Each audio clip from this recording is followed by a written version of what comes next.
अस्सलाम वालेकुम नाज़रीन, प्रोग्राम न्यूज़लैंड के साथ मैं हूं आपका मेज़बान मुताहिर जलीस खान। नाज़रीन, आज जो अभी सूरत हाल आपने देखी, जो वीडियो अभी चली है, उसमें आपने वाज़े तौर पे देख लिया होगा कि आज का हमारा टॉपिक असल में है क्या। हम आज बात कर रहे हैं सिंध असेंबली के उस इशू के ऊपर जो कल से शुरू हुआ और बड़ा वावेला किया सिंध असेंबली में अपोजिशन ने कि हमारी बात नहीं सुनी जा रही और एहतजाज करने का नया कुछ तरीका लेकर आ गए, चारपाई आ गई असेंबली के अंदर। फिर स्पीकर साहब ने उस पर बड़ा कड़ा जो एक ऐलान किया, जो उन्होंने फैसला किया, उन अरकान को अंदर दाखिले पे पाबंदी लगा दी। मगर आज वो किस तरह से असेंबली के अंदर दाखिल हुए वो सब ने देखा, किस तरह से उन्होंने दरवाजे फलांगे और वहां पर ढोल ताशे लेकर पहुंचे। क्या ये तमाम चीजें ऑपोजिशन को सिंध असेंबली के अंदर जेब देती हैं? जो कराची पूरे पाकिस्तान को अच्छा खासा रेवेन्यू इकट्ठा करके दे रहा है, वहां पे लोगों की बात नहीं सुनी जा रही और फिर अपने रोने असेंबली के अंदर रोए जा रहे हैं कि हमारी बात नहीं सुन रहा है, हमारी फलां असेंबली में बात नहीं सुनी जा रही। और यही सूरत हाल हम नेशनल असेंबली के अंदर देखते हैं। वहां पर जो इस हुकूमत के ऑपोजिशन में बैठी है वो कहते हैं कि हमारी वहां बात नहीं सुनी जा रही, जिस तरह बिलावल साहब कहते हैं। हो क्या रहा है? क्या आपस में ही एक दूसरे को अपनी बातें सुनानी है या आवाम के भी कोई इश्यूज पे डिस्कस होना है, या सिर्फ आवाम को साइडलाइन कर दिया कि आपसे वोट लेने और आपकी परेशानी आप खुद इसको झेलते रहें, हम उस पर कोई बात नहीं करेंगे? ये बहुत सारी चीजें ऐसी हैं जो कि डिस्कस करना आप शायद जरूरी बन चुके हैं, क्योंकि 3 साल इस हुकूमत को हो चुके हैं और इस हुकूमत की जानिब से अगर बात की जाए तो ज्यादा कुछ अच्छा काम होता दिखाई नहीं दे रहा है। और ख़ास तौर पे जो गुज़िश्ता दवार में हुकूमतें थी, उन्होंने एक बार फिर से अपनी हुकूमत का रोना रोना शुरू कर दिया है कि हमने इतना काम किया था, हमने फला काम किया था, जो हर साल होता है बजट से पहले और बजट के बाद, और हर 5 साल के बाद जब इलेक्शन होते हैं वो तमाम चीज़ें सबके सामने आ जाती हैं। मगर आज जो सूरत हाल फिर हमने देखी, ढोल ताशे, क्या ऑपोजिशन को वो तमाम चीज़ें वो जेब देती हैं? और जिस तरह से उनके खिलाफ अब स्पीकर साहब ने एक कड़ा फैसला किया, वो भी शायद काबिल तारीफ था, क्योंकि ये चीज़ें ऐसी हैं कि इसकी वजह से कवायद और ज़वाबित पर अमल दरामद करने में ज़्यादा जोर आ जाता है। इस पर बात करेंगे। हमारे साथ स्टूडियो में गेस्ट मौजूद हैं। आगा मसूद साहब सीनियर तज्ज़ियाकार हैं, उनको हमने दावत दी है आज के इस प्रोग्राम के लिए, इस पर डिबेट के लिए। बहुत शुक्रिया आगा साहब, आपने प्रोग्राम के लिए वक्त निकाला। इन्हीं के साथ हमारे साथ वीडियो कॉल पे मौजूद हैं अदीबा हसन हैं, जो MPA हैं, पाकिस्तान तहरीक इंसाफ से उनका ताल्लुक है। आपको खुशामदीद कहते हैं अदीबा, आपने प्रोग्राम के लिए वक्त निकाला और यकीनी तौर पे जो आज शुक्रिया। सिंध असेंबली के अंदर ऑपोजिशन का किरदार था उस पर भी आपसे बात करने की कोशिश करेंगे। मैं आगा साहब से इस पे एक पॉइंट ले लूँ। आगा साहब, क्या जिस तरह से मैंने अभी इंट्रो में इस चीज़ का जिक्र किया, सिंध असेंबली के अंदर एज अ ऑपोजिशन वो लोग बैठे हैं जो इस वक्त हुकूमत में है पूरे मुल्क की, तो आपको लगता है कि ये जो तमाम सिचुएशन हम देख रहे हैं, चारपाई असेंबली में आ जाना और फिर इस तरह के नारे लगना और आज ढोल ताशे लेके उन लोगों को अंदर लेके जाया गया जिन पे पाबंदी लगा दी गई, ये चीज़ें जेब देती हैं आपको लगता है? सबसे पहले तो मुताहिर मैं आपका शुक्रिया अदा करता हूँ कि आपने मुझे मौका दिया इस मसले पे बात करने के लिए। देखिए, जो भी कौमी असम्बली में हुआ, जो सिंध असम्बली में हुआ, उसका एक बहुत बुरा इमेज गया है थ्रू आउट द वर्ल्ड, और यह है कि लोगों ने उसको पसंद नहीं किया। और दूसरी बात यह कि देखिए, अगर हम किसी सिस्टम को नहीं चलाना चाहते, मिसाल के तौर पर अगर पार्लिमानी हुकूमत को नहीं चलाना चाहते या पार्लिमानी निज़ाम को नहीं चलाना चाहते, तो उसके बहुत से तरीक़े हैं, है ना, आइन में मौजूद हैं। लेकिन यह है कि असम्बली का जो जो उसका तक़द्दुस है, उसको अगर पामाल कर रहे हैं आप और उसको जानबूझ के कर रहे हैं, इट्स डेलिब्रेट अटेम्प्ट। मैं आपसे ईमानदारी से बता रहा हूँ, हमने भी असेंबली कवर किए हैं, हम भी ये पावर कॉरिडोर में रहे हैं, लेकिन हमने कभी ये मंजर नहीं देखा। कौमी असेंबली में हमने मंजर नहीं देखा और यहाँ पे भी। लेकिन मुझे हैरत ये है कि चारपाई पहुँची किस तरीके से। फिर दूसरी बात ये कि आप ढोल तमाशा लेकर, जबकि उन्होंने कहा था, सिराज दुरानी साहब ने फरमाया था कि हमने 8 आदमियों पर पाबंदी लगा दी है कि they can't enter in the venue of the assembly, लेकिन वो मौजूद थे। देखिए, बात असल ये है कि अपोजिशन होती है वो इस वक्त सिंध असम्बली में अपोजिशन जो उनकी हुकूमत वफाक में भी है। अच्छा, उन पर बहुत ज़्यादा जिम्मेदारी आयद होती है। उनको ये कि तहज़ीब का मुजाहरा करना चाहिए, उनको सब्र और तहम्मुल का मुजाहरा करना चाहिए। देखिए, ये तो स्पीकर की वो ये कि आइनी तकाजा है कि वो किसी को बोलने दे या ना दे। लेकिन ये कि वहाँ पे भी असद कैसर साहब भी नहीं बोलने देते बहुत से लोगों को। लेकिन इसका मतलब ये नहीं कि आप वो लोगों पर चढ़ दौड़ें, उनके खिलाफ बात करें और यह है कि जमहूरियत को आप कहें कि जमहूरियत का जनाजा। भाई, जमहूरियत तो माइंडसेट है। अगर आपका माइंडसेट में जमहूरियत ये है कि उसके एक वैल्यूज़ होती हैं, अगर आप वैल्यूज़ को भी तोड़ दें जो कि कॉन्स्टिट्यूशन में लिखा हुआ है और आज असेंबली में आकर उसके तक़द्दुस को भी आप पामाल कर रहे हैं, तो आप मुझे बताइए what message you are giving to the people through the world. इसका मतलब ये कि पाकिस्तान में जो लोग हैं मेच्योर नहीं हैं। ये ये कि जो असेंबली में सूरत हाल पैदा कर रहे हैं, ये गली के लड़के पैदा करते हैं। मैं बड़ी मोहतात अंदाज से लफ्ज़ इस्तेमाल कर रहा हूँ, गली के लोग पैदा करते हैं। और हमें लगता है कि ऐसा कि street urchin actually have gone to the assembly. तो ये चीज़ें जो है ना नामुनासिब हैं, इसको कोई पसंद नहीं करेगा। मैं समझता हूँ कि रिव्यू करना चाहिए इनको अपने बिहेवियर पर। और उसमें बहुत से लोग ऐसे हैं कि मैं पीटीआई के लोगों को जानता हूँ, बहुत काबिल लोग हैं। और पीपल्स पार्टी के अंदर भी अच्छा, बहुत ही बड़े उन्हीं काबिल लोगों से पूछ लेते हैं। अदीब हसन, मैं आपकी तरफ आने से पहले बताना चलो, मुनव्वर वसान साहब हैं, उन्होंने भी हमें ज्वाइन कर लिया है, एमपी हैं, पाकिस्तान पीपल्स पार्टी से उनका ताल्लुक है। मुनव्वर साहब, बहुत शुक्रिया आपने प्रोग्राम के लिए वक्त निकाला। जी। अदीबा, मैं आपकी तरफ आ रहा हूँ। मुनव्वर साहब, मैं इसके बाद आपसे भी इस पे पॉइंट लेने की कोशिश करूंगा। अदीबा, क्या जिस तरह से सूरत हाल देख रहे हैं हम, कल भी हमने देखी और आज भी जो हमने देखा, असेंबली के अंदर बड़े ढोल ताशे फूलों के हार पहनाए गए उन लोगों को जिनको असेंबली से सजा दी गई है। एक तरह से हम उसको सजा के तौर पे देखेंगे। अगर स्कूल में हमारे साथ कुछ होता था, हमें अगर क्लास में से टीचर बाहर निकाल देता था, तो हमारी इतनी हिम्मत नहीं होती थी कि हम क्लास के अंदर वापस जाएं। लेकिन आज जो सूरत हाल हमने देखी, वो तो स्कूल के बच्चे भी इस तरह का काम नहीं करते हैं जो आज ये तमाम लोगों ने किया, ऑपोजिशन में रहते हुए वजीरों ने किया। क्या इन लोगों को जेब देती है तमाम चीजें? पीटीआई के अंदर बड़े शरफा लोग मौजूद हैं, बड़े अच्छे कैरेक्टर के लोग मौजूद हैं, और इस तरह के काम होना क्या वाकई जेब देता है? अच्छा देखिए, आप अब जो बात कर रहे हैं, आप मुझे पहले बताएंगे कि ये सारी चीजें शुरू क्यों हुई? आपको मालूम है कि बजट से ये सिलसिला शुरू हुआ। आपको आज मैं बताती हूँ ये सिलसिला किस तरह शुरू हुआ। देखिए, लीडर ऑफ अपोजिशन और पार्लियामानी लीडर को स्पीच करने नहीं दी गई। क्यों? आप मुनव्वर वसान साहब से पहले मुझे ये सवाल का जवाब दीजिए, फिर मैं आपको बताऊंगी कि ये तरीका जेब देता है या नहीं देता। आप मुनव्वर साहब से मुझे ये पूछ के बताइए कि लीडर ऑफ अपोजिशन और पार्लियामानी लीडर को स्पीच करने क्यों नहीं दी गई बजट में? आज तक ऐसा नहीं हुआ कि बजट सेशन में लीडर ऑफ अपोजिशन और पार्लियामानी लीडर को स्पीच करने ना दिया जाए। वजह क्या है? क्योंकि इनको पता था कि इनके सारे राज खुलने थे, इनके सारे करप्शन के राज खुलने थे। इनको पता था कि इनकी हुकूमत पे जो धब्बा लगना था, वो इनको पता था कि इसके बाद इनकी हुकूमत नहीं रहेगी। और इन्होंने कहा कि इससे पहले कि इनकी हुकूमत चली जाए, इन्होंने कहा कि हम इनको स्पीच नहीं करने देंगे, क्योंकि इनके केसेस सारे खुलने थे। हमारे पास सारे सबूत हैं, हम सब इनको बता सकते हैं। इन्होंने कहा कि इनको स्पीच ही ना करने दें। ये तो वो बातें हैं जो तकरीबन खान साहब अपने वजीर आजम के दौर से पहले से करते आ रहे हैं कि इन लोगों के खिलाफ केसेस हैं, वो खुलने हैं। क्या अभी भी ऑपोजिशन लीडर असेंबली के अंदर बैठ के वही तमाम चीजें दोबारा रिमाइंडर करवाएंगे कि वो चीजें थी, वो केसेस थे, वो सब खुलेगा? क्या अगर इस पे रोकना या इस पे बात करने से रोकना जमहूरियत का जनाजा निकालने के मुतरादिफ है, तो आज जो सिंध असेंबली में हमने देखा वो भी तो जमहूरियत का जनाजा ही फिर उसको तस्वुर किया जाए। साहब, बात जो बड़ी है वो सिर्फ इसलिए बड़ी है कि बजट की स्पीच नहीं करने दी। अगर बजट की स्पीच करने दी जाती तो ये नौबत ना आती। सारी इन्होंने इस तरह से दूसरी बात, आप जो ये कह रहे हैं कि इस तरह से नहीं होना चाहिए, तो ये जमहूरियत का एक अंदाज होता है और ये हमारा एहतजाज का अंदाज है। आप पिछली हुकूमतों को भी देख लें, सब इसी तरह से करते हैं, एहतजाज इसी तरह से होता है। लेकिन ऐसा एहतजाज तो नहीं होता ना अदीबा के तमाम असेंबली के कवायद की जो खिलाफ वर्जी करते हुए आप ऐसा एहतजाज करें। ऐसा एहतजाज तो शायद देखा भी ना हो किसी ने। नहीं, मैं समझता हूँ, देखिए, मेरे ख्याल में ऐसा होता है, पहले भी हुआ है, जो कि मैं आजकल सुन रही हूँ। पिछली बहुत अरसे पहले निसार खोड़ो साहब के ज़माने में, या ये कि सिराज साहब के ही वक्त पर कुछ अरसे पहले इस तरह से हुआ है, कायम अली शाह के वक्त पर। तो एहतजाज होता है इस तरह से, ऐसी बात नहीं है। लेकिन जो सिंध हुकूमत, गवर्नमेंट ऑफ सिंध, जो जिस तरह से जो हरकतें कर रही है, वो भी तो देखें। अच्छा, चले वो हम मान लेते हैं, चले इस चीज को मान लेते हैं कि एहतजाज करा, हिस्ट्री में अच्छा एहतजाज आपने रिकॉर्ड करा दिया। मगर ये चीज भी मानने की है ना कि असेंबली के कवायद की खिलाफ वर्जी हुई है, और जो असेंबली में स्पीकर साहब ने जो एक्शन लिया, जो फैसला दिया, वो मानना चाहिए था उन तमाम लोगों को जिन्होंने ये तमाम चीजें अंजाम दी हैं। देखिए, स्पीकर साहब ने जो डिसीजन लिया वो उन्होंने अपने रूल के हिसाब से लिया, ठीक है। लेकिन स्पीकर साहब को असेंबली में इस पहले अपने जिन मेंबर्स ने वो समझते हैं कि इन्होंने जो गलत किया है, उन मेंबर्स को अपने चैम्बर में बुला के उनसे बात करनी चाहिए थी, उनसे पूछना चाहिए था कि भाई आपने इस तरह से क्यों करा। चलिए उन्हीं से पूछ लेते हैं, उन्हीं से पूछ लेते हैं। मुनव्वर साहब, मैं आपकी तरफ आऊंगा।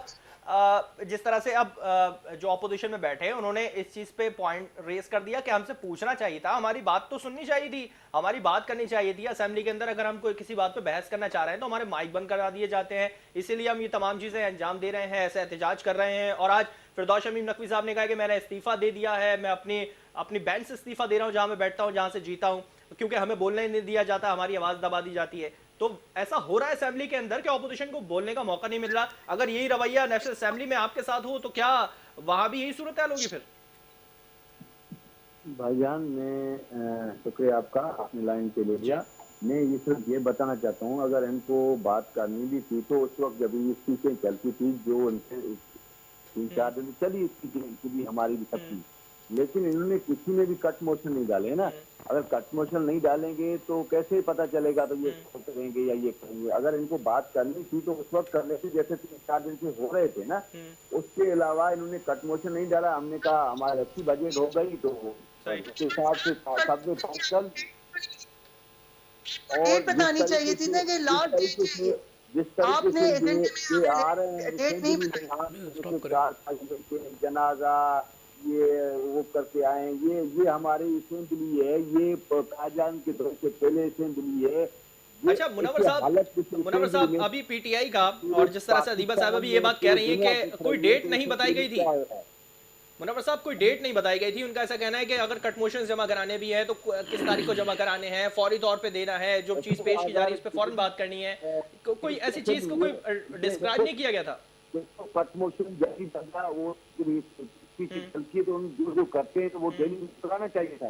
अब उनकी गलती है, वो क्यों नहीं करवाया? उनको इतनी अच्छी बजट लगी, हमारे सीएम की या अच्छे काम लगे तो उन्होंने करवाया नहीं। इनको फिर ऊपर से जोर आया तो भाई क्या हो गया है, वफाक में हमारी बजट पास नहीं हुई तो ये हरकतें करो। ये इसलिए उनकी साजिश थी। गवर्नमेंट की जो बजट आई है ये वो बजट बताना चाहता हूँ, पूरे तहसील में 50 पूरी अपोजिशन और पार्लियामेंट लीडर को स्पीच करने क्यों नहीं दी? तहसील से काम दिए हैं, कोई अच्छा रहेगा। ये कभी आपने जिंदगी में देखा तो 4 पाइप लेके और दुनिया लेके और अच्छा मुनव्वर साहब, मैं अदीबा का एक क्वेश्चन था वो यहाँ पर डिस्क्राइब करना चाहूंगा, क्योंकि उनकी टेक्निकल वजूहत के बिना पे आवाज थोड़ी सी ड्रॉप हो रही है। उनका सवाल ये था कि ऑपोजिशन लीडर को बोलने का मौका क्यों नहीं दिया जा रहा? अगर वो असेंबली के अंदर मौजूद हैं और बैठे हुए हैं और अगर किसी पॉइंट पे वो कोई बात रेस करना चाह रहे हैं तो उनका माइक बंद कर दिया जाता है। ये रवैया क्यों अपनाया जा रहा है फिर? देखो, माइक नहीं बंद की जाती है। जिस तरीके से हमारे सीएम साहब ने बजट पास करा था, जिस तरीके से इन्होंने उधर जो आपने देखा क्या क्या किया, सीटियां बजाना, हल्ला गुल्ला करना, ये असेंबली के कानून में थे। ऐसे करते कभी जिंदगी हमने हमने ऐसे नहीं देखी है, ऐसे जो हरकतें ये कर रहे थे। लेकिन इनकी बस की बात नहीं है। ये ऐसे जो होके आए तो उनको क्या पता, वो ऐसे ही जो राजकुमार जो एमपी बन गए तो उन्होंने ऐसे ही किया। उसके बाद भी हमने देखो उनको कुछ नहीं किया। जो वफाक में इन्होंने गवर्नमेंट की तरफ से जो हमारे जो एमपीएस एमएनए जो रूल लीग और जो है उनसे जो हालत की है, उसके बावजूद हमने इनको कुछ नहीं किया। हमने कहा भाई जो आपको करना है करना, हम बजट करेंगे। और सारी सीएम साहब ने पढ़ी और साहब को सुनाई, और उसके बाद इन्होंने जितना टाइम पढ़ी उन्होंने अपनी जो सीटियां बजाई, जो वो किया वो आप खुद देख रहे थे, आपके पास चार्ट भी हैं। तो ये तो आपका काम था ना, असेंबली के अंदर जो सिक्योरिटी मौजूद है उसका काम था ये तमाम चीजें चेक करना। जिस तरह से कल चारपाई अंदर आ गई, सीटियां अंदर आ जाती, क्या आता है, किस तरह से आता है फिर? एक मौजूद एमपीएस ऐसे हरकतें करेंगे, उनको क्या पता क्या लेके आ रहे हैं। वो अंदर ऐसे घुस के आ रहे थे, वो शरीफ लोग जो सिक्योरिटी वाले जो डर गए क्या है क्या नहीं, उन्होंने कभी चारपाई देखी नहीं है। उनको क्या पता ये जनाजा चारपाई किसी ने नहीं देखी, ये तो इम्पॉसिबल है। चले मुनव्वर साहब, हमारे साथ आगा मसूद साहब मौजूद हैं, सीनियर तज्जियाकार हैं, उनसे इस पे जरा सा पॉइंट ले लेते हैं। स्पीकर साहब ने उनको जो 8 बंदे थे उनको उन्होंने कहा जब तक इजलास होगा उनको नहीं आने दिया। ठीक है मुनव्वर साहब, मैं आपकी तरफ आता हूँ, अदीबा साहब आपकी तरफ आता हूँ। इससे पहले आगा साहब से बात कर लेता हूँ कि आगा साहब, जिस तरह से तमाम चीजें हो रही हैं एक तरफ तो असेंबली के अंदर उन्होंने कहा कि सीटियां ले आते हैं, किस तरह से ले आते हैं, चारपाइयां आ जाती हैं, शायद चारपाइयां नहीं देखी, कि ये है क्या माइंडसेट है हमारा के अंदर जाना है हमें एहतजाज करने, किसी भी तरह रूल को ब्रेक करना है, क्या अब यही रह गया असेंबली के अंदर? देखिए हमने बहुत सी हुकूमतों की मतलब बाकायदा देखो हम चाहते हैं एहतजाज करो, हमने कभी मना नहीं किया है, प्रेस कॉन्फ्रेंस करो, रोड पे करो, अंदर मैं मुनव्वर साहब मैं आपकी तरफ आता हूँ, मुनव्वर साहब मैं आपकी तरफ आता हूँ, मैं आगा साहब से थोड़ा एक सवाल कर रहा था इसी बात पे। तो सिंध के असेंबली में ये हो रहा है, जहाँ पाकिस्तान से कायम से पहले भी असेंबली यहाँ होती थी, जहाँ कानून पास होते हैं, यहाँ बिल पास होते हैं, वो ये हालत है उस असेंबली में। ठीक है, शोर शराबा भी यही होता है, कॉपियां भी यही फटती हैं, चारपाइयां भी यही आती हैं। आगा साहब क्या आप कह रहे थे इस पे कंटिन्यू? मेरा ख्याल बंद कर लेना। वो अपना पॉइंट रखेंगे, आप बताएं। अच्छा मैं ये अर्ज कर रहा हूँ कि बात असल ये है कि हमने बहुत सी हुकूमतों की असेंबली कवर की है, बाकायदा वफाक की भी कवर की है और सूबाई असेंबली भी की है। तो मैं ये अर्ज कर रहा हूँ कि ये जो बिलफर्ज अगर हम इसको मफरूज़ा बना लें कि साहब जो लीडर तो अपोजिशन थे, हलीम साहब को बोलने का मौका नहीं दिया, तो मैं समझता हूँ कि अगर उनको मौका नहीं मिला तो वो हम एहतजाजन बैठ जाते। देखिए एक डेमोक्रेटिक नॉर्म होते हैं, वो नॉर्म को अगर हम नहीं अपनाएंगे तो पूरे मतलब ये कि जो समाज है हमारा वो किस तरफ जाएगा। देखिए हमारा समाज जो है वैसे भी टूट रहा है, वैसे भी यहाँ कोई वैल्यूज़ नहीं है, जिसको जो ताकतवर है उसके लिए कानून जो है उसका साथ देता है, जो गरीब है उसका मतलब ये कोई साथ नहीं देता। तो मैं सिर्फ मैं ये कहना चाहता हूँ कि देखिए असेंबली मैं आपकी तरफ आ रहा हूँ, अदील साहब मैं आपकी तरफ आऊंगा इस बात पे ही, इसी चीज को कंटिन्यू लेके। अगर साहब देखिए जो सूरत हाल हम देख रहे हैं इस वक्त, जो मौजूदा हम सूरत हाल देख रहे हैं, क्या असेंबली के अंदर अवामी मसाइल डिस्कस हो रहे हैं? देखिए या चारपाइयां आ रही हैं खाली? देखिए मतार साहब आप सुनिए, देखिए मैं तो एक न्यूट्रल आदमी हूँ, मैं राइटर हूँ, मैं कॉलमिस्ट हूँ, है ना, मैं टीवी एंकर हूँ। देखिए मेरा तो किसी पॉलिटिकल पार्टी से ताल्लुक़ नहीं है, जो हम हमारी निगाहें देख रही हैं, जो हम अखबार में पढ़ रहे हैं, उसी लिहाज से हम अपना तजिया करते हैं। बात असल ये कि देखिए वो हलीमा कोई नए आदमी नहीं है, उनका बड़ा मतलब वो बहुत बोल्ड आदमी है, जब उनको बोलने का मौका नहीं है जैसे कि अदीबा साहब फरमा रही हैं तो मतलब वो बैठ जाते। फिर ये कि उनके लिए तो बड़ा फ्लोर है, भाई बाहर निकलते और प्रेस कॉन्फ्रेंस करते कि भाई I was the person actually wanted to speak but the speaker didn't allow me to speak, now here I have come with the points कि these are the points which I want to discuss with the media.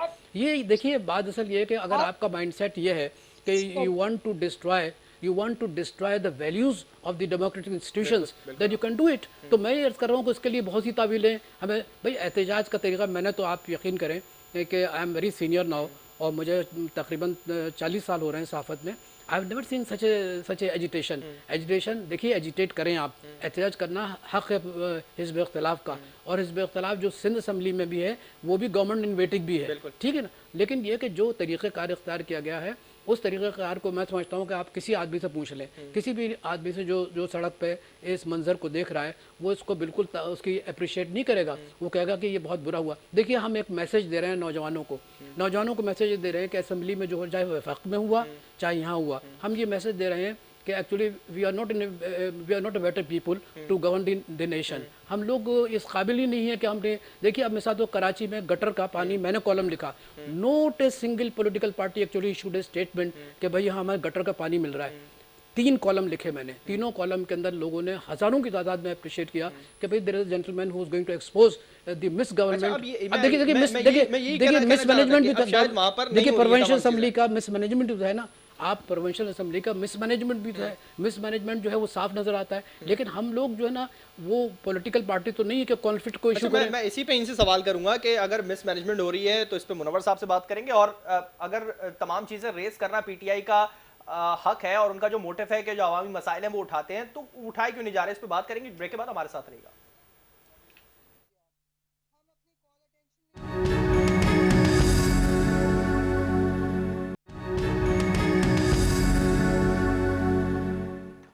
Welcome black नाज़रीन, जो break से पहले हम बात कर रहे थे सिंध असेंबली का मामला और क्या सूरत हाल, सीटियां पहले नज़र आई, फिर चारपाइयाँ नज़र आई और फिर पीटीआई ने जो चारपाई लाने के बाद मुजाहरा किया वो शायद असेंबली के कवायद के ख़िलाफ़ गया और स्पीकर साहब ने फैसला कड़क दिखा दिया। फिर पीपल्स पार्टी का ये मौक़िफ़ है कि इन लोगों ने शायद चारपाइयाँ देखी नहीं है इसलिए असेंबली के अंदर लिया है, क्या वजूहात, क्यों लेकर आए, और अगर लाए तो क्या सोच के लाए थे, कौन सा ऐसा एहतजाज था पीटीआई का जो रह गया था, या हिस्ट्री कौन सी ऐसी कायम करना रह गई थी पीटीआई की जानिब से जो उन्होंने चारपाई लेके मजीद करी। क्योंकि हमने इससे पहले बड़े बड़े ऐलानात, वादे और देखे खान साहब के, और शायद उस पर कुछ हद तक इम्प्लीमेंट हुआ भी, मगर काफ़ी ज़्यादा इम्प्लीमेंट हमें दिखाई नहीं दिया। बहुत जगह यूटर्न्स नजर आए।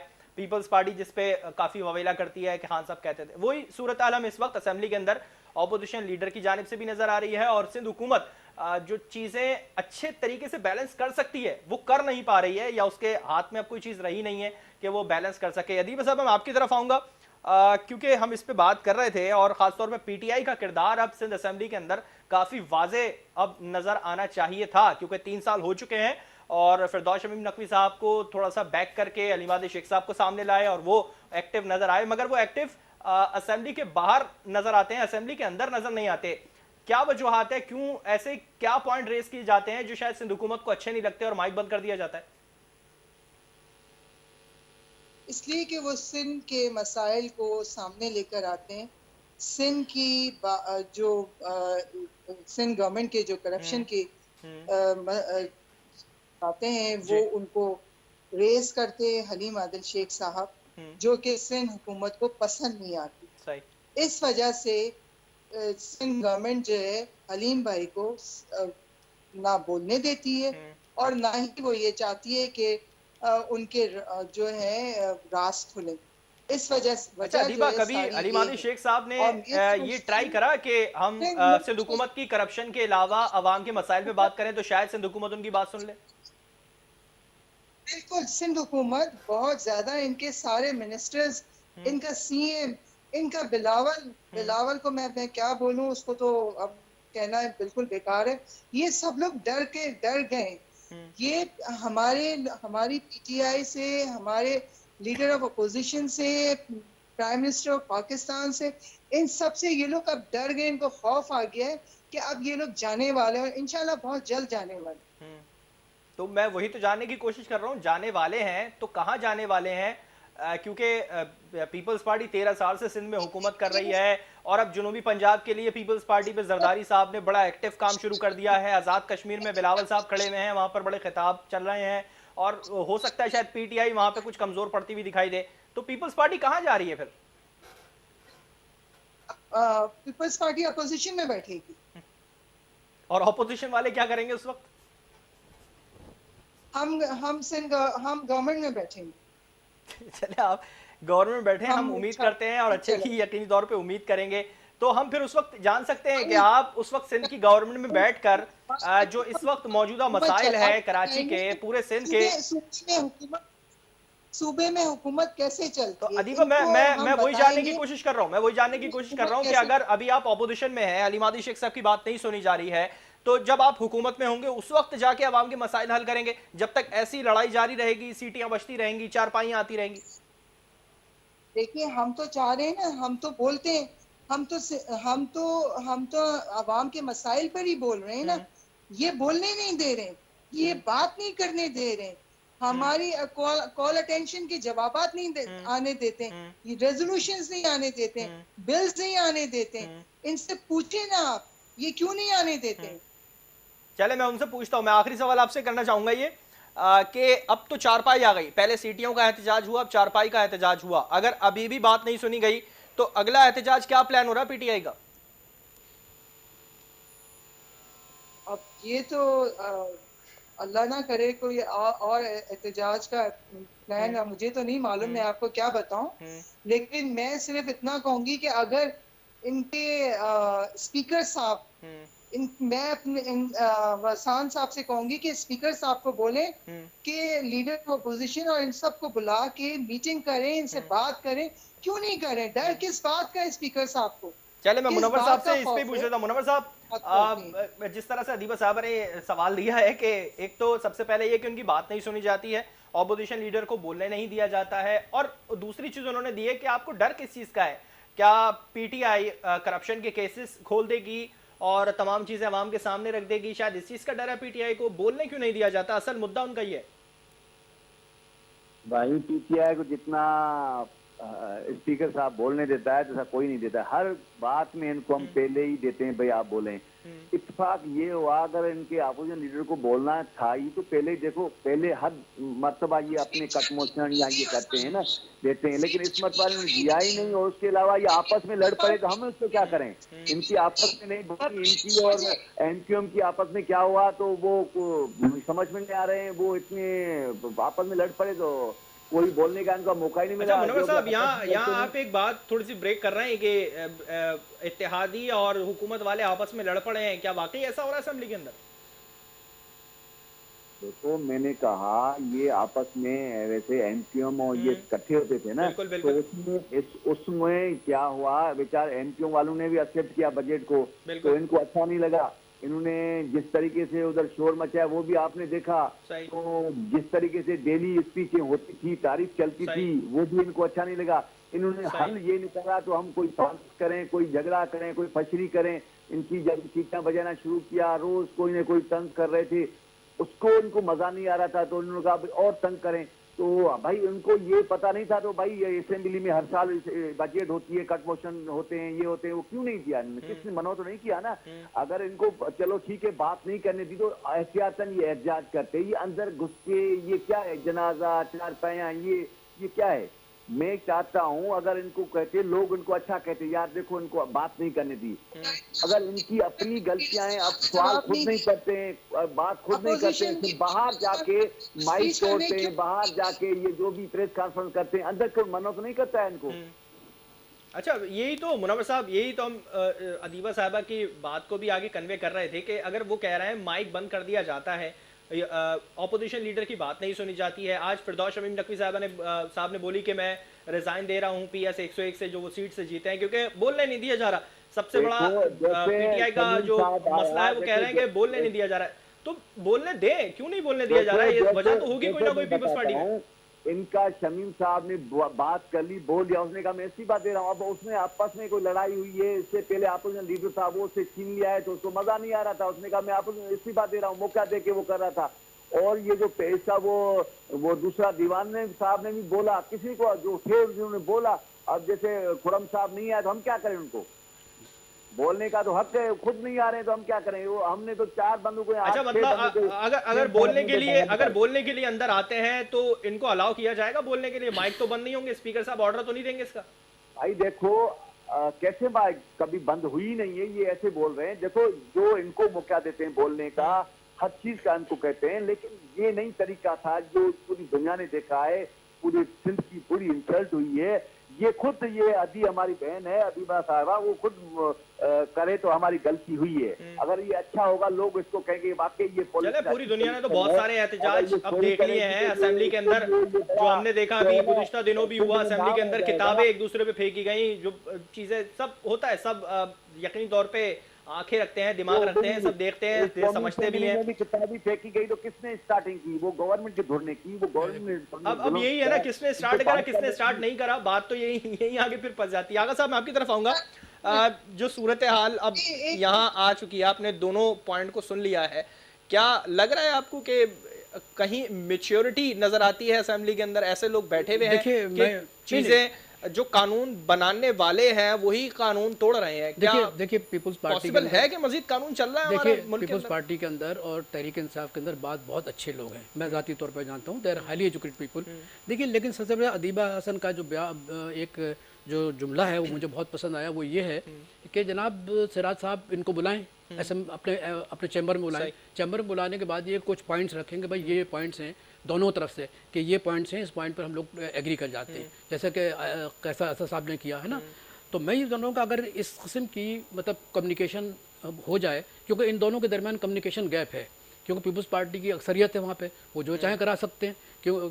लेकिन मैं फिर भी अर्ज़ कर रहा हूँ कि ये बहुत अच्छी तजवीज़ है कि सिराज साहब बुलाएं और बुलाने के बाद इन लोगों से मिलें और कहिए कि भाई एक हम गलत मैसेज नौजवानों को दे रहे हैं पूरे दुनिया में कि हम लोग इस किस्म के लोग हैं, बिल्कुल स्ट्रीट अर्चन की तरीके से हम बिहेव कर रहे हैं और ये बिहेव नहीं करना चाहिए। फिर उनके पॉइंट्स मालूम करें कि भाई आप किस मज़हब में बात करना चाहते हैं। देखिए जहाँ तक हुकूमत के ख़िलाफ़ बात करना बहुत आसान है ना, किसी के खिलाफ बात करना बहुत आसान है। अब ये सारी चीज़ें करप्शन ये वगैरह अखबार में मेरा ख्याल है हज़ारों मरतबा आ अच्छा, चुका है। आप क्या समझते हैं इसका सॉल्यूशन क्या है? अभी स्पीकर साहब को चैम्बर में बुलाना चाहिए इन लोगों को? मैं अदीबा हसन की बात से बिल्कुल इत्तेफाक करता हूँ कि आगा सिराज दुरानी साहब वो खुद भी एक समझदार आदमी है, इनके वालिद साहब जो ज़माने में डिप्टी स्पीकर थे, बाद में स्पीकर रहे, हमारे बड़े अच्छे दोस्त थे और बहुत ही ख़ानदानी लोग हैं। तो मैं समझता हूँ कि सिराज दुरानी साहब को किसी का डिक्टेशन नहीं लेना चाहिए। लोगों का अक्सर का ख्याल ये है कि डिक्टेशन लेकर बैठ के बात करते हैं और लोगों को बोलने नहीं देते। तो मैं ये अर्ज़ कर रहा हूँ कि जब ये चैम्बर में बुलाएंगे लोगों को, तो बहुत सी चीज़ें एक दूसरे की जो कम्युनिकेशन गैप है, जो एक दूसरे के दौरान मकालमा नहीं हो रहा, ये मकालमा हो जाएगा। और मकालमे की सूरत में ये कि ऐवान का जो तकद्दुस है और ऐवान की जो कार्रवाई है वो बेहतरीन तरीके से चलेगी। मैं बिल्कुल समझता हूँ बरकरार रहेगी। ये जो कम्युनिकेशन गैप है इसको खत्म करने की बहुत बिल्कुल ज़्यादा ज़रूरत है, खासतौर पे स्पीकर साहब इसमें किरदार अदा स्पीकर करेंगे। साहब अपने मैंने आपसे बताया कि इनके अब्बा भी बहुत अच्छे थे। सिराज दुरानी के वालिद साहब हमारे बहुत करम फरमा थे वो लोग। तो मैं ये अर्ज कर रहा हूँ कि बुलाने के बाद ये कि डिस्कस करें इस कम्युनिकेशन गैप की वजह से कम्युनिकेशन गैप को खत्म करना है। मुनव्वर साहब, इसका सॉल्यूशन तो क्या अब यही नजर आता है कि स्पीकर साहब इन तमाम लोगों को चैम्बर में बुलाएं, इनकी बात सुने और चले अगर माइक बंद कर भी रहा है किसी रूल के तहत। अदीबा, मैं इसके बाद आपकी तरफ ही आ रहा हूँ। मुनव्वर साहब, क्या वाकई अब जो स्पीकर साहब हैं वो बुलाएंगे इनको चैम्बर में अपने? कुछ बात है इस पे? देखो, मैं ये चाहता हूँ अगर ये अच्छे चलेंगे, अच्छा बोलेंगे तो हम उनको बोलना भी देंगे और टाइम भी देंगे, लेकिन जिस तरीके से ये बिहेवियर कर रहे हैं ये अच्छा नहीं लग रहा है।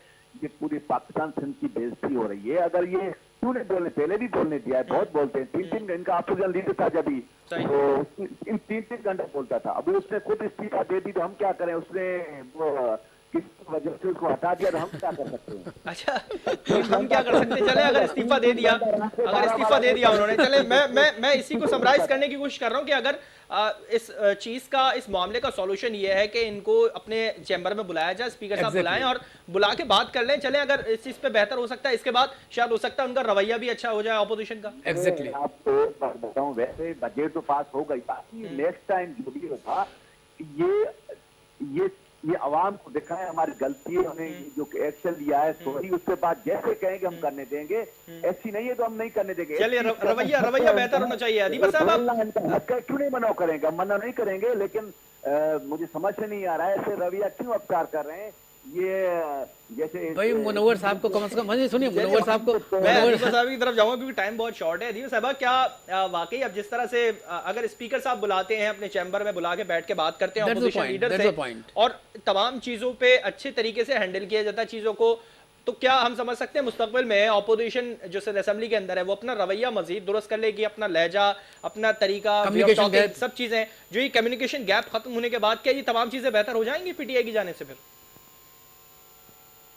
अच्छा देखिए, बात सारी ये है कि मैं समझती हूँ कि अगर opposition party specially leader of opposition और पार्लिमानी लीडर और गवर्नमेंट ऑफ सिंध के कुछ लोग बैठ के और जो सस्पेंड जिनको किया गया है वो सब बैठ के आपस में बैठ के बहुत कूल एंड कामली बात करें और इस मसले का हल इसी तरह निकल सकता है।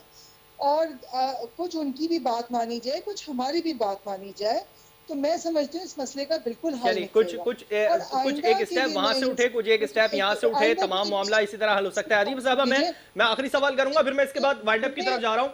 अदीब साहब, क्या जिस तरह से विफाक का बजट मंजूर हो गया, अदीब साहब आवाज आ रही है आपको हमारी? मसाइल भी तो हम बोलते हैं ना, हमें बोलने की इजाजत दी जाए।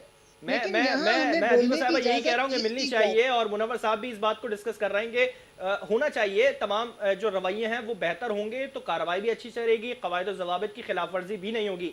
मैं विफाक की तरफ अगर जाऊं तो विफाक का बजट मंजूर हो गया शहबाज शरीफ साहब की गैर मौजूदगी की वजह से, तो क्या हम समझ सकते हैं इस पर कोई मजीद एलिगेशन और नहीं लगेगा?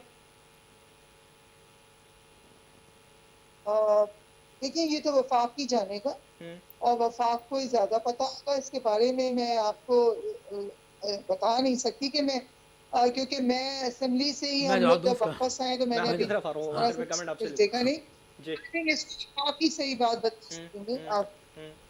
चले, मैं मुनव्वर साहब मैं आपसे जानने की कोशिश कर लेता हूँ कि जो विफाक का बजट अब मंजूर हो गया है और शहबाज शरीफ साहब की गैर मौजूदगी में वो नहीं पहुँच सके, इंतकाल में कायदे ताज़ियत के लिए गए हैं वो, अब तो जब तक वो मौजूद थे बिल पास नहीं हो पा रहा था, बजट पास नहीं हो पा रहा था, मंजूर नहीं हो पा रहा था, जो आज हो गया मंजूर, तो क्या समझ सकते हैं कि इस पे मजीद कोई एलिगेशन नहीं होंगे? नून लीग, पीपल्स पार्टी और मौलाना साहब मिलकर कुछ नहीं करेंगे इस पे? वो अपोजिशन लीडर था, उसको सुनना चाहिए था, वो उसको वेट करना चाहिए था। अगर वो नहीं गया तो उनकी ये भी साजिश होगी लेट कराना या कुछ करना।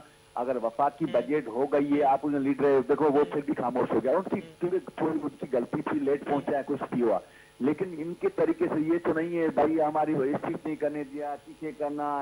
ये देखो मैं एक बात बताऊं आपको, वैसे ही मुनव्वर साहब, मैं वाइंड अप की तरफ जा रहा हूँ, एक आखिरी सवाल आपसे और कर रहा हूँ, तो क्या अब इस बजट को ऑपोजिशन अवाम दुश्मन बजट बोलेगी या ऑपोजिशन दुश्मन बजट बोलेगी? अपोजिशन बजट बोले। चलिए ठीक है, ऑपोजिशन दुश्मन बजट बोलेगी। अगर साहब आखिर में आपसे स्टेटमेंट्स पे गए, विफाक का जो बजट पास हो गया, शहबाज शरीफ साहब की मौजूदगी नहीं थी और सुनना चाहिए था, तो आप समझ सकते हैं अवाम दुश्मन है या ऑपोजिशन दुश्मन है? देखिए, जहाँ तक शहबाज शरीफ का ताल्लुक है, देखिए जो अखबारों में आया है ना, हम तो खैर इस्लामाबाद में मौजूद नहीं थे, लेकिन ये कि उसमें इनकी बड़ी भत उगड़ी है इनकी शहबाज शरीफ की। इन्होंने बड़ा कहा था कि मैं टफ टाइम दूंगा, बिलावल भुट्टो ने भी कहा था मैं टफ टाइम दूंगा, लेकिन इसके बावजूद बजट पास हो गया।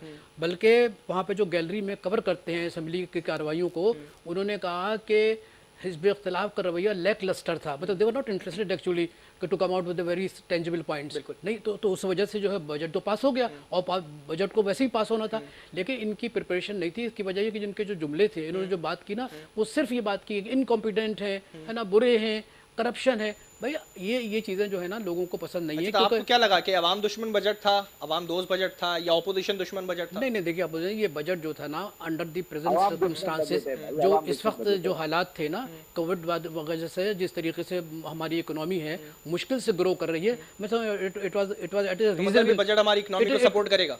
It was a reasonable budget, it is a reasonable budget. चले, ठीक है, रीजनेबल बजट है। बहुत शुक्रिया आगा मसूद साहब, आपने प्रोग्राम के लिए वक्त निकाला। मुनव्वर वसान साहब, प्रोग्राम का वक्त खत्म हो गया है, आपका बहुत शुक्रिया, आपने प्रोग्राम के लिए वक्त निकाला। अदीबा हसन साहबा, आपने प्रोग्राम के लिए वक्त निकाला, आपका बहुत शुक्रिया। अब जो सूरत हाल है वो सबके सामने है, विफाक में बजट मंजूर हो चुका है और जिस सिंध असेंबली के अंदर हो रहा है वो शायद हम उम्मीद करते हैं कि आने वाले वक्तों में हमें दोबारा ना दिखाई दे, क्योंकि जो सियासत अब हो रही है वो शायद सियासत अपने मफाद के लिए हो रही है, आवाम के मफाद के लिए नहीं हो रही। हम लड़ते हुए तो देखते हैं तमाम लीडर्स को अंदर सिंध असेंबली के अंदर या नेशनल असेंबली के अंदर, मगर वो लड़ किस बात पे रहे? क्या अवामी मसाइल पे लड़ रहे हैं या अपने मसाइल पे लड़ रहे हैं कि हमें बोलने नहीं दिया जा रहा? अपने ईगो पे लड़ रहे हैं कि हमारा ईगो हमें सेटिस्फाई नहीं हो रहा और हमें बोलने नहीं दिया जा रहा? असल में मसला है किसका? उन लोगों का है जो असेंबली के अंदर बैठे हैं, जिन्होंने अवाम ने वोट देके जिनको अंदर भेजा है कि हमारे मसाइल पे बात हो, और उन्हीं के मसाइल पे बात नहीं हो रही है। अब शायद ये अवाम को इस बात पे सोचना चाहिए कि जिसको वोट दे रहे हैं क्या वो वहां जाके उनके मसाइल पे बात कर भी रहा है या नहीं, और अगर नहीं कर पा रहा है तो आने वाले इलेक्शन में उससे शायद जरूर, मैं बदले का लफ्ज बोलूंगा, कि वोट ना देके उससे बदला लिया जाए तो ज्यादा ही बेहतर होगा। इसी के साथ प्रोग्राम का वक्त खत्म हुआ। मुझे मेरी पूरी टीम को दीजिए इजाजत। अल्लाह हाफिज।